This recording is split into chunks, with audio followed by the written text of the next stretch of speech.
La Cifrus liberó los puntajes máximos y mínimos del ENARM 2025 y todo lo que pasó cambia completamente la manera en la que te estás preparando. Si estás estudiando para el ENARM 2026, lo que te voy a mostrar en los próximos minutos debe modificar la forma en que ves este examen. Tomé documentos oficiales de Cifrus, los puntajes mínimos y máximos de las dos últimas convocatorias, la guía del proceso de selección publicada para el examen del 2025 y los analicé con lo que están diciendo los médicos que acaban de pasar por este proceso. De ese análisis salen 3 cambios entre 2024 y 2025. Una mecánica oficial que casi nadie está leyendo a fondo y una conclusión que la mayoría de quienes se preparan no está viendo. En este examen no eres tú quien elige tu lugar. Antes de meternos a los datos, te explico cómo funciona este sistema. Esto viene de 2 documentos oficiales de Cifrus: el adendum de la convocatoria del ENARM 2025 y la guía del usuario para el proceso de selección de especialidad. El examen son 280 preguntas. Si sumas todo lo que podrías acertar, las 280 preguntas con sus pesos respectivos, el máximo posible es de 560 puntos. Ese es el techo. Tu calificación final del examen es la suma que sacaste dividida entre 560 multiplicada por 100. En otras palabras, tu puntaje en una escala de 0 a 100. Para participar en el proceso de selección, ese puntaje tiene que ser mayor o igual a 43. Ese es el corte oficial publicado por Cifrus. Si quedas por debajo de ese promedio, quedas fuera. Aquí viene algo que vale la pena entender bien. Tu calificación del examen no necesariamente es tu puntaje final para seleccionar especialidad. Hay un sistema de puntos adicionales que pueden sumarse, pero solo para algunos médicos, no para todos, y solo aplica para la categoría mexicana. Hay 2 grupos de puntos adicionales y funcionan distinto. Grupo 1, puntos generales. No dependen de a qué sede aspiras. Si hiciste tu servicio social comunitario en una zona de alta o muy alta marginación, te suman un punto. Si llevas un año o más trabajando en una unidad de salud ubicada en zona marginada, te suman un punto. El grupo 2, puntos institucionales. Solo si aspiras a una sede del IMSS o ISSSTE. Estos puntos no se aplican a cualquier médico que cumpla un requisito. Se aplican si tú vas a buscar plaza en una sede del IMSS o ISSSTE y además cumples con uno de los criterios. Si vas a buscar sede del IMSS y eres trabajador con plaza definitiva, te suman un punto. Si eres hijo o hija de trabajador con plaza definitiva o jubilado del IMSS, 0.75. Si hiciste servicio social en el IMSS, también 0.75 extra. Estos 3 no se acumulan entre sí, solo cuenta uno. Si vas a buscar sede del ISSSTE y eres trabajador con plaza definitiva, un punto extra. Si hiciste el internado de pregrado en el ISSSTE, 0.5. Tampoco se acumulan. Con todos los puntajes calculados, examen más puntos adicionales se aplican, los aspirantes se ordenan de mayor a menor. ¿Y qué pasa cuando 2 médicos sacan exactamente el mismo puntaje? El sistema no lo decide al azar ni por orden alfabético. Aplica una serie de 8 criterios para desempatar en orden. El primero, ¿quién acertó más preguntas de dificultad alta? Si siguen empatados, ¿quién acertó más de dificultad media? Si todavía siguen empatados, se va por bloques específicos del examen. Primero, medicina interna, después pediatría, después ginecología y obstetricia y al final cirugía. Estos son los primeros 6 criterios. Solo después de ellos, en séptimo lugar, el sistema se fija en la cantidad total de respuestas correctas en todo el examen y como último recurso, el 8º criterio se basa en la ponderación final de los reactivos, es decir, el peso acumulado de los aciertos según su nivel de dificultad. La cantidad bruta de respuestas correctas, lo que la mayoría de los aspirantes considera lo más importante, está en séptimo lugar de 8.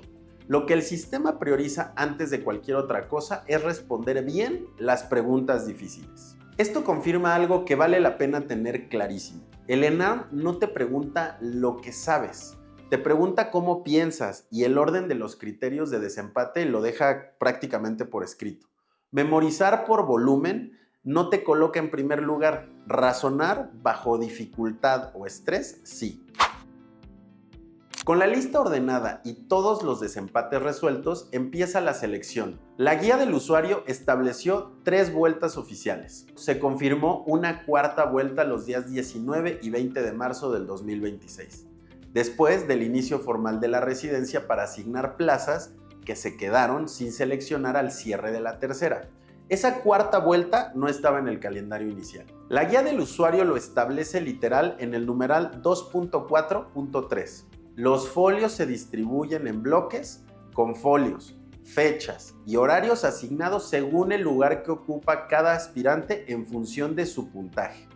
En la práctica, cada bloque contiene 100 folios. Cada bloque se abre 15 minutos después del anterior. ¿Cómo se organizan? Todos los médicos que aprobaron, los que tienen puntaje total mayor o igual a 43, se ordenan de mayor a menor según su puntaje.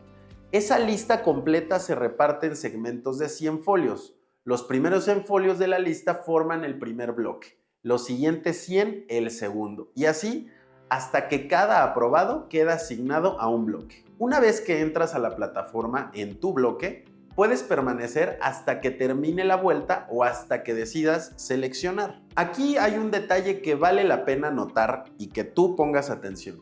En la primera vuelta, los folios del primer bloque están muy juntos entre sí. Son todos puntajes separados hasta por décimas. Y esto no aplica solo al primer bloque. En toda la primera vuelta, entre folio y folio, sea entre el 1 y el 2, el 100 y el 101, el 1000 y el 1001, la diferencia de puntaje es mínima. La cohorte completa de aprobados está presente, son miles de médicos y eso comprime las distancias entre puntajes en rangos muy cercanos.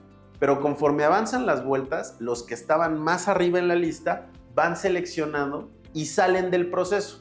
Para la cuarta vuelta, el primer bloque ya no contiene los primeros 100 folios de la cohorte original. Contiene los primeros 100 folios de la lista de quienes siguen sin seleccionar después de 3 vueltas. Y en ese subgrupo, los rangos de un puntaje dentro de un mismo bloque se amplían. En un mismo bloque pueden coexistir puntajes muy distintos. Esto no está documentado en la guía, pero es estadística básica de cómo se va vaciando la lista cuando los puntajes más altos seleccionan primero. Con toda esta mecánica clara, los puntajes mínimos y máximos significan lo siguiente. El mínimo de cada especialidad es el último candidato que logró meterse, probablemente en una vuelta tardía, en un bloque tardío, en la sede menos demandada del país. El máximo es el primero, el de mayor puntaje total que la eligió probablemente en la primera vuelta en un bloque temprano, en la sede más competida. Estos dos números juntos te dicen el rango competitivo de cada especialidad, pero no te dicen el puntaje que necesitas para una sede específica. Eso se decide vuelta por vuelta, bloque por bloque, sede por sede. Antes de ver los cambios del 2025, hay algo que conviene tener clarísimo, y es el punto donde se equivoca la mayoría de los aspirantes. El ENARM no es un examen para aprobar, es un filtro. Y lo que filtra no es lo que la mayoría está estudiando. Mira otra vez el orden de los criterios de desempate. Lo primero que el sistema usa para diferenciar entre dos candidatos del mismo puntaje no son los aciertos totales, no son los temas memorizados, no son las horas de estudio acumuladas, es el desempeño en preguntas difíciles. ¿Y qué es una pregunta difícil en el ENARM? Un caso clínico donde tienes que pensar en la incertidumbre, descartar diagnósticos, ponderar evidencia y tomar una decisión bajo presión. Es lo que la medicina hace todos los días y eso es lo que el examen está midiendo. No cuántos datos random memorizaste. ¿Cómo piensas cuando la información es incompleta y el tiempo se te está acabando? Aquí viene la consecuencia incómoda. El médico que dedica meses a memorizar bancos de preguntas, a tachar simuladores como lista de pendientes, a pegar 819 post-its en una pared y no volverlos a leer, a memorizar datos random de GPC sin entender cómo se resuelve un caso clínico, ese médico se está preparando para el ENARM equivocado. Está preparándose para un examen que prácticamente no existe.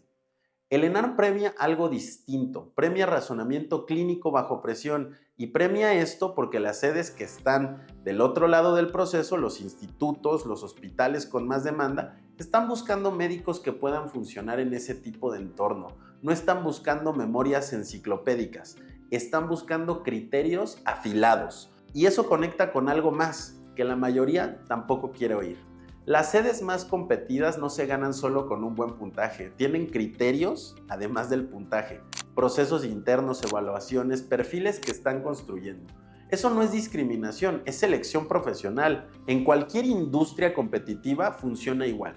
No consigues trabajo en un hospital con cierto nivel solo porque cumples requisitos mínimos. Lo consigues porque encajas con lo que están buscando. Si no encajas, o modificas tu perfil o cambias tu objetivo. Lo que no funciona es exigir que te den lo que no has construido. Esa es la lente con la que tenemos que leer los cambios del ENAM 2025 y próximamente 2026.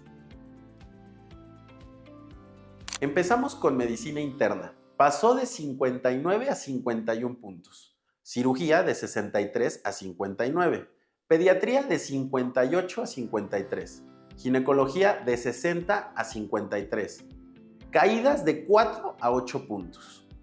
Oftalmología cayó casi 6 puntos. Otorrino, 6.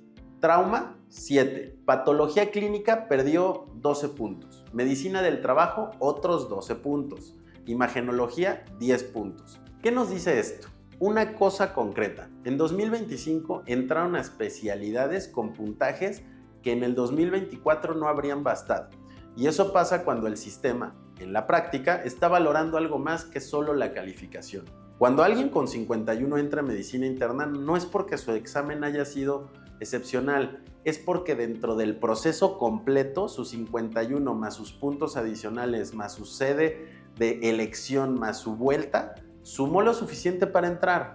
Si tu mapa mental de cuánto necesito está calibrado con lo que pasó en el 2024, ya quedó desactualizado. Pero más importante, deja de pensar en términos de cuánto necesito para entrar y empieza a pensar en términos de cuánto necesito para entrar a la sede que quiero con el perfil que esa sede busca. Son dos preguntas distintas y la mayoría solo se contesta la primera. Traumatología, de 79 a 86, casi 7 puntos arriba. Oftalmo, de 80 a 85. Neumo, de 74 a 79. Y el caso más llamativo, medicina familiar, de 73 en 2024 a 84 en 2025. Más de 11 puntos arriba. ¿Y esto qué significa? Que en 2025 alguien con 84 puntos eligió medicina familiar. Un puntaje arriba del máximo de cirugía, arriba del máximo de pediatría, arriba del máximo de ginecología. Eso no es al que le tocó, es alguien que pudo elegir prácticamente cualquier especialidad y eligió medicina familiar. Probablemente por la sede, por el modelo de vida, por estabilidad familiar, por lo que tú quieras. El ENAM no es una carrera por la especialidad más cotizada. Es la herramienta con la que cada médico construye el perfil profesional que quiere. Y eso requiere claridad sobre qué quieres, no sobre capacidad para sacar un buen puntaje. Trauma, rango de 17 puntos en 2024 a 31 en 2025. Casi el doble. Medicina familiar, rango de 28 a 41 puntos. Oftalmología, de 12 a 22. Cirugía, de 18 a 22 puntos de diferencia. En una especialidad con rango de 30 puntos, tu puntaje específico determina si entras a la primera sede que pediste en la primera vuelta o a la única que quedaba abierta en la cuarta. Estar en la parte alta del rango o en la parte baja se traduce en algo muy concreto. La sede que quieres versus la sede que sobró. Y aquí entra lo que confirma todo lo anterior. La voz de los médicos que ya pasaron por este proceso. En los grupos de redes sociales donde los médicos comparten su experiencia del proceso en 2025, alguien publicó hace unas semanas: mi puntaje obtenido en el ENAM 2025 está muy por encima de los mínimos publicados para la especialidad que deseaba. ¿A alguien más le pasó? Este post tiene 350 reacciones y decenas de comentarios. Saqué 62. Entré a todas las vueltas para cirugía y nunca alcancé nada. Saqué 60. Mi primera era cirugía. La segunda trauma, y no alcancé. Saqué más del mínimo para ginecología, entré a todas las vueltas y solo quedaba urgencias, calidad de la atención y medicina familiar. Y este, que es el más claro, yo con 63, cuando entré a buscar cirugía o trauma, ya no había nada. Y resulta que con 55 y 59 cerraron. Aquí tengo que ser muy honesto. Y antes de cualquier análisis, déjame ser claro en algo. No estoy a favor del CIFRUS, ni del gobierno en esto. Lo que están reportando estos médicos es real. La frustración es completamente legítima. Miles de médicos lo sufrieron, incluyendo quienes sacaron puntajes altos. Porque el sistema tal como está construido no sirve.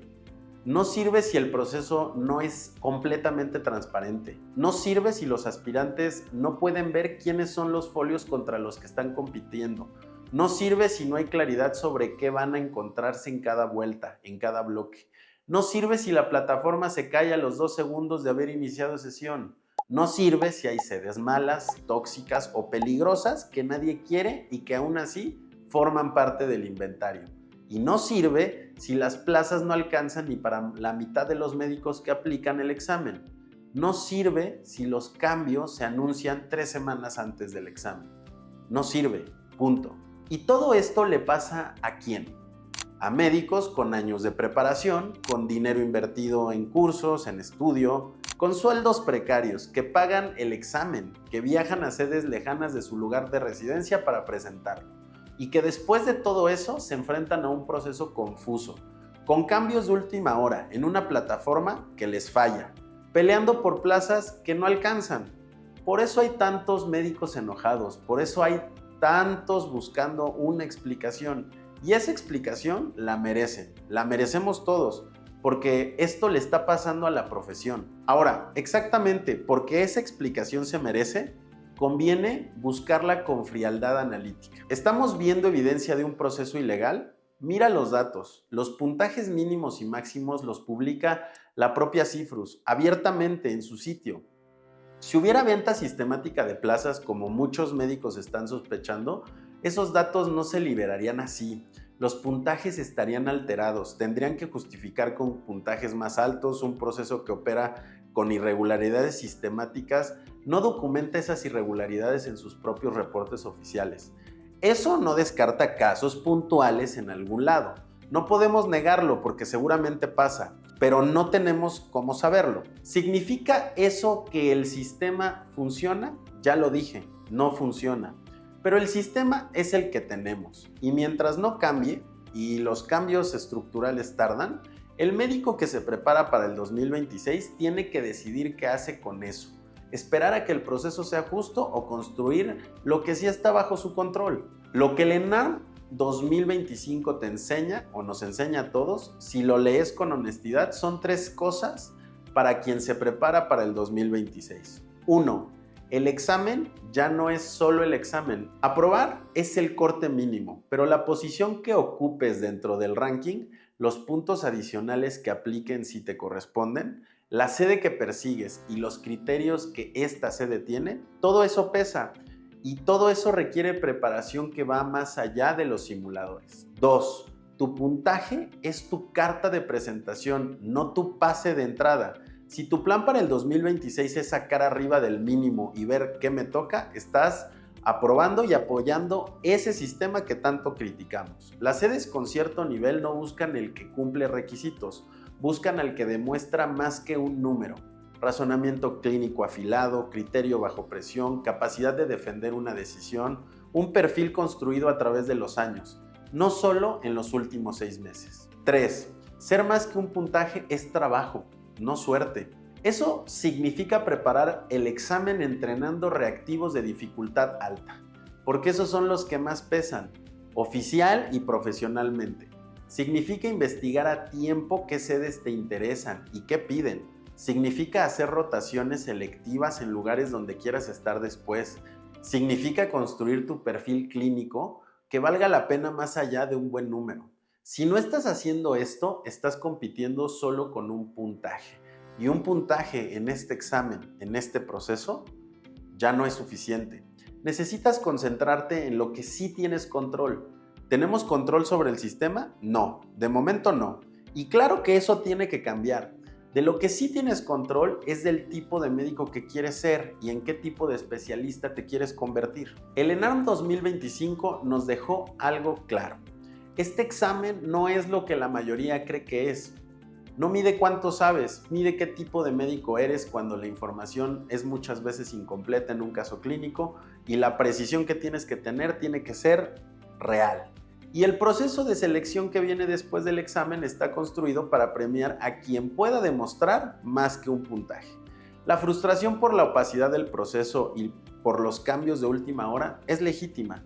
Hubo víctimas estructurales reales, pero esa frustración no debe nublar el análisis. Lo que el 2025 nos enseñó no es que el sistema sea justo, es que el sistema, mientras siga siendo opaco y limitado, va a seguir generando este tipo de dudas y respuestas del gremio médico. Si tu meta para el 2026 es solo aprobar y ver qué te toca, estás leyendo mal este proceso. Si tu meta es alcanzar la sede que quieres con el puntaje que necesitas y el perfil que esa sede está buscando, entonces estás empezando a entender cómo funciona esto realmente. Un médico es más que un puntaje. Las sedes lo saben. Tú también necesitas saberlo. Te dejo con una sola tarea. Antes de tu próxima sesión de estudio, respóndete con honestidad. ¿Qué tipo de médico quieres ser cuando llegue septiembre del 2026? ¿El que va a aprobar y se acomoda con lo que le toque? ¿El que va a entrar a una especialidad cualquiera con tal de entrar? ¿O el que se prepara desde hoy para una sede específica con un perfil que esa sede no pueda ignorar? Tu respuesta a esa pregunta cambia todo lo que viene. ¿Cómo estudias? ¿Qué priorizas? ¿En qué mides tu avance? ¿Qué tipo de reactivos entrenas? ¿Qué rotaciones buscas? ¿Cuándo te registras para los puntos adicionales si aplican? Si este análisis te sirvió, suscríbete y activa la campanita. Y si conoces a alguien que esté empezando preparación para 2026 con la idea de solo pasar, mándale este video. Le va a cambiar la forma en la que está preparándose para este examen. Nos vemos en el siguiente video.